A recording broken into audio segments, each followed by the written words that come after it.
কবুতরের মাংস দিয়ে কাঁঠালের বেশি রান্না খেতে অনেক সুস্বাদু। আসসালামু আলাইকুম। আজকে আমি কবুতরের মাংস দিয়ে কাঁঠালের বেশি সাথে একটু আলু থাকবে রান্না করব। আমি কবুতরটা এখন কেটে নেব। মাংসটা কেটে আমি ভালোভাবে ধুয়ে নিছি।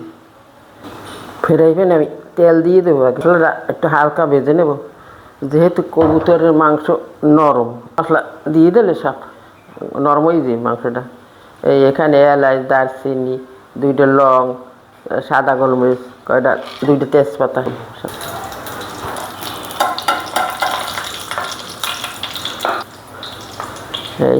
এর সাথে দিয়ে দেবো কয়েকটা কাঁচামরিচ ফালি করে সেই ভেজে নেব।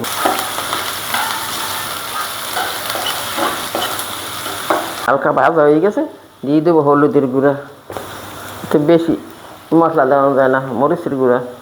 কাঁঠালের বেশিটা নাহলে কবুতরের মাংসে বেশি মশলা দিলে এটা খেতেও ভালো লাগে। লবণ স্বাদ মতো। জিরের গুঁড়োটা আমি একটু পরে দেবো, ওটা মাংসের সাথে দিয়ে দেবো। এটা একটু কষাই নেব।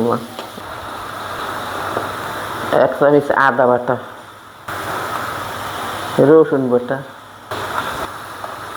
রসুন বাটা না, ওটা দিলাম পেঁয়াজ বাটা। রসুন বাটা, এই যে পেঁয়াজ বাটা আমি আরও দিয়ে দেবো, একটু বেশি দেবো।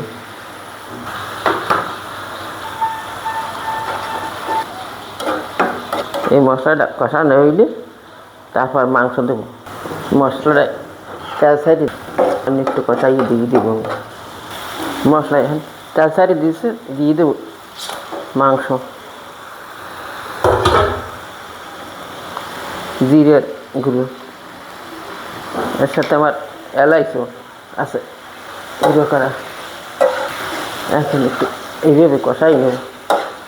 কবুতরের সব জিনিসের যত পশু পাখি আছে সবাই পিত্ত আছে, মানুষেরও আছে, মাছের আছে, কিন্তু কবুতরের কোনো পিত্ত নাই। কবুতর যতই খাইবে আগে পিত্ত নেই, ওরা হজম করে দিয়ে লাগে সারাদিন। একটু ডাকনা দিয়ে দেবে। মশলার রাজা হয়েছে জিরে এলাচ।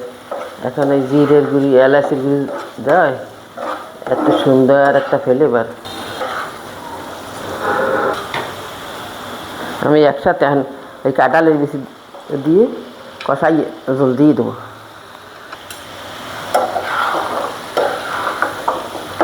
মশলার আগে হলুদ মরিচে যে একটা গন্ধ, হ্যাঁ কষাই আমি করে নিছি।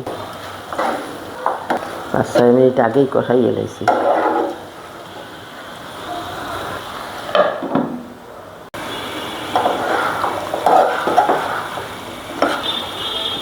এইভাবে আমি হাফ সিদ্ধ করে নেব।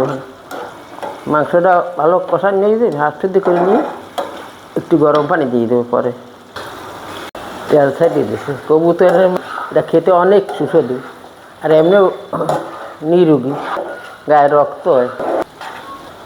মাংসটা আমার কষাই নিয়ে গেছে, দিয়ে দেবো গরম পানি। একটু ঝোল ঝোল রাখবো আমি।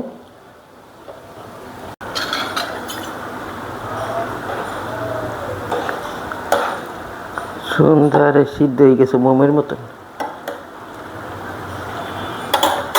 এখন আমি দিই ভাজা জিরার গুঁড়ো।